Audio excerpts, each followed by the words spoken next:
ప్రజలు తింటున్న ఆహారాన్ని కొంతమంది కేటుగాళ్లు కల్తీ చేస్తున్నారు.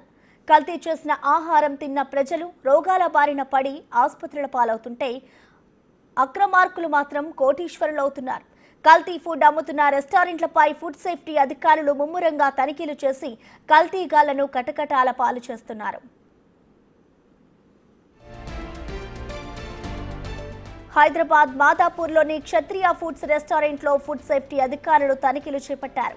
అపరిశుభ్రంగా ఉన్న కిచెన్, ఇతర ఆహార పదార్థాలను పరిశీలించారు. వంటగదిలో ఈగలు, బొద్దింకలు సంచరిస్తున్నాయని తెలిపారు.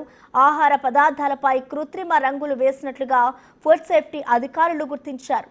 కూరగాయలు, మాంసాహార పదార్థాలను ఒకటే ఫ్రిడ్జ్లో నిల్వ చేశారని అధికారులు తెలిపారు. క్షత్రియ ఫుడ్స్ రెస్టారెంట్ నిర్వాహకులు ఏమాత్రం ఫుడ్ సేఫ్టీ రూల్స్ పాటించలేదని చెప్పారు. క్షత్రియ ఫుడ్స్కు ఎలాంటి pest control record, medical fitness certificate, water analysis report లేదని ఫుడ్ సేఫ్టీ అధికారులు గుర్తించారు.